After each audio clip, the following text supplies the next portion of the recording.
ভাইয়া মনে রাখবা, তুমি যতই ক্লাস করো, যতই তুমি ভিডিও দেখো বা যেখানে পড়ো, যা ইচ্ছা করো, তুমি যদি বাসায় নিজের হাতে না লিখে লিখে পড়ো, নিজের হাতে সূত্রগুলা প্র্যাকটিস না করো, তুমি কখনোই এই অধ্যায়ের ভালো কিছু করতে পারবে না।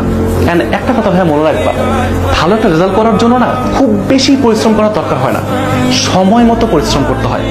তুমি অসময়ে সারাদিন পরে উল্টায় ফেলছো, এটা খুব একটা লাভ হবে না যদি তুমি সময়ের যে ব্যাপারটা সময় শেষ না করো। পরীক্ষার আগের এই সময়টাকে তুমি যদি ঠিকভাবে কাজে লাগাইতে না পারো, তুমি এরপরে যত বেশি কান্নাকাটি করো, চেষ্টা করো, এই রেজাল্টটা পাল্টাতে পারবা না। তুমি হয়তো পরবর্তীতে অন্য একটা জায়গায় ভালো করতে পারবা, বাট এইটার আফসোসটা তোমার সবসময় থেকে যাবে। তোমার কাজ এখন বাসায় সুন্দর মতো বসে পড়াশোনা করা, আর যখনই মনে হবে যে এগুলো আমার মাথায় ঢুকতেছে না, পারতেছে না, হবে না, তখন জাস্ট একটা কথা মাথার মধ্যে নিয়ে বসে থাকবা যে শেষ দেখে ছাড়বো, এটার যে লাস্ট কোথায় আছে, পরীক্ষা পর্যন্ত আমি দেখে ছাড়বো, দেখি কি হয়, রেজাল্ট আমি দেখবো যে কত আসে। বাট তার আগ পর্যন্ত তোমার যুদ্ধ চলবে, তুমি পড়তে থাকবা, পড়তে থাকবা, পড়তে থাকবা।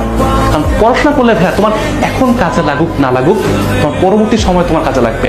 অ্যাটলিস্ট তোমার যে দায়িত্ব তুমি সেটা পালন করতেছো, এখন সেটা তোমাকে কোন জায়গায় নিয়ে যাবে এটা আল্লাহ ভালো জানে, বা আমাদের উপর আল্লাহ ভালো জানে যারা তোমার অন্য ধর্মের আছো।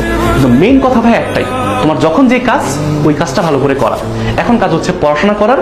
এখন তুমি পড়াশোনা বাদ দিয়ে যেটাই করবা, ওইটাই তোমার নিজের সাথে একটা বেইমানি হবে, একটা বলতে পারো চিটিং হবে। তো এটা করো না ভাইয়া, জাস্ট একটু মনোযোগ দিয়ে পড়াশোনা করার চেষ্টা করো। অনেক কঠিন লাগতে পারে, ধৈর্য না কুলাইতে পারে, হয়তো অনেকের অভ্যাসও নাই টেবিলে বসে থাকার, পড়াশোনা করার, কিন্তু শেষ সময় একটা চেষ্টা দিয়ে দেখো, একটা ট্রাই মেরে দেখো কি হয়।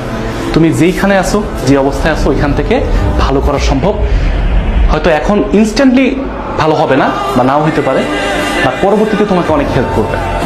আর যদি না পড়ো, তাহলে সবসময় একটা ব্যাক এন্ডে থাকবা।